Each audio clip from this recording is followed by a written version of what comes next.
So yeah, Baku is over. I just had time now to sit down and record each video.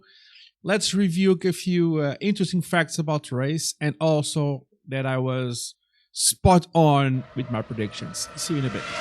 Okay, so where do we start? I don't want to make this video too long, so let me just remember you guys of my predictions video. That let's start with the obvious. So let's just remind ourselves what I said about the top three, shall we? Next, the most obvious top three. So the most obvious top three is as follows: Sergio Perez. I don't know how long I need to make believe I'm looking at myself in the past because I have not edited this video yet. So I hope this is enough.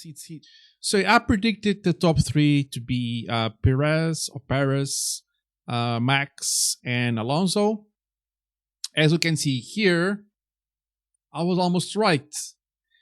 And if Alonso just pushed a little bit more, I think he had it in him to push more, I would be right. But I truly believe also that Alonso is saving his car for the next races, because he's going to have a 4 or 5 week race without stopping. So he's probably just saving his engines and everything else for the rest races. I truly believe that. But I was almost spot on, man. What you say about that?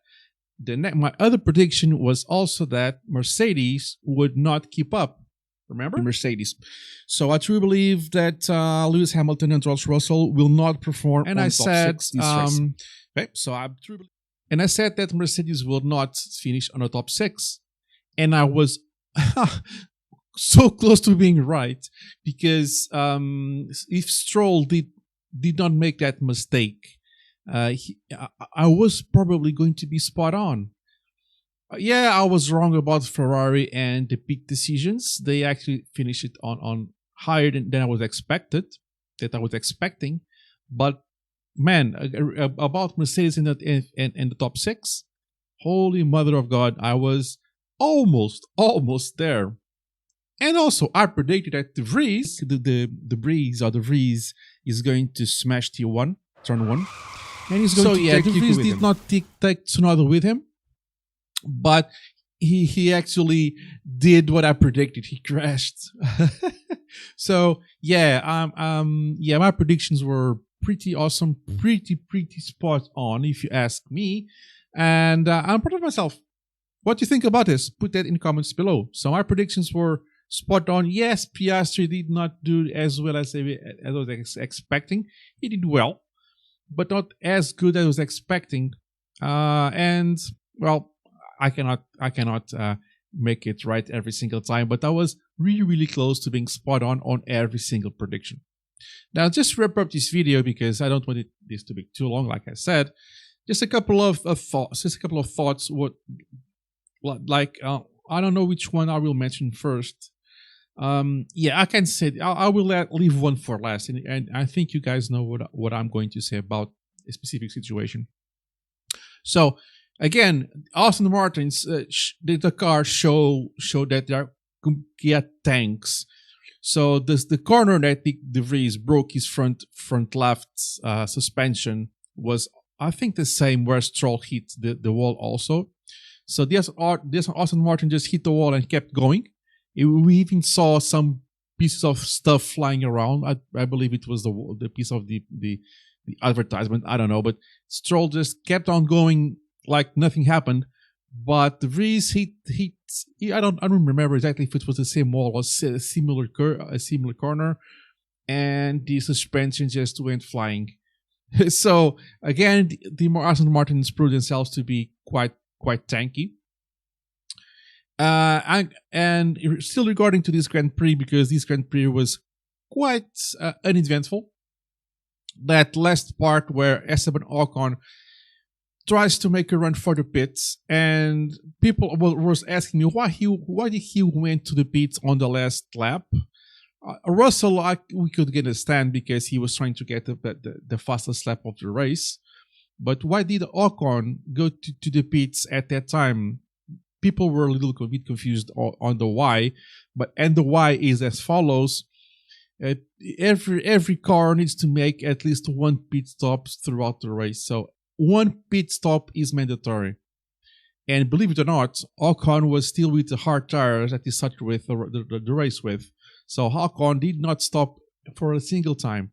He was still on his original tires from the beginning of the race, which is quite impressive. But he had to stop. It's on the rules. Every car needs to stop at least once throughout the race. So he was doing his mandatory stop, and everybody just trying, and those guys were just blocking off the pit entry.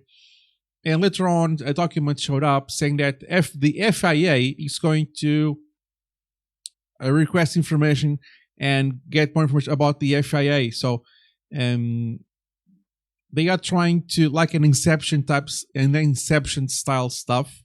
So the FIA needs to punish the FIA I know it's not exactly like this, but it's something of this sort. So the FIA needs to punish themselves in a way about that situation.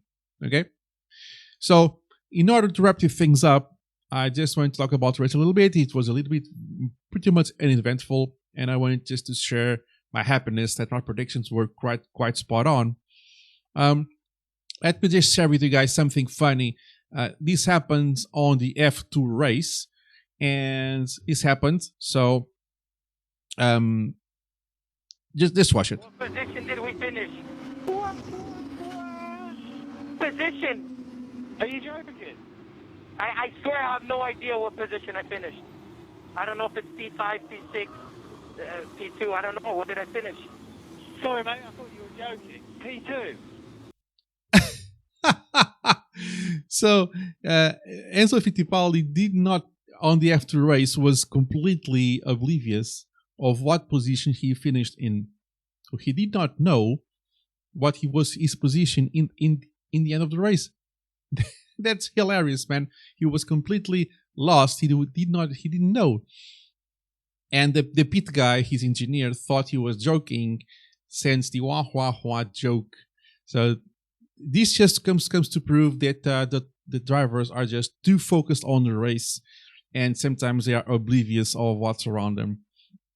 But an exception to that, going back to the F1 race, was Alonso. Alonso is always aware of what's happening with him and with the others. It's crazy. He knows at one point in the race when Stroll said, "I'm not going to push him." So Stroll said, "I'm not going to push Alonso." Alonso said, "Push me if you wish," because Lewis is going to have its tire that's so much degraded that we will get him rather easily.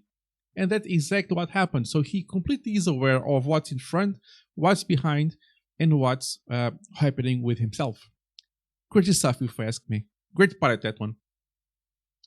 Okay, that's all I have to say about this Baku race. It was, like I said, pretty much uneventful. However, please let me know what you think on the comments below about the Ocon drama, about the Aston Martins being so resilient, about the F2 race situation with Enzo not knowing what position he finished. So let me know in the comments below. Like and subscribe, it really helps the channel, and I'll see you in the next one.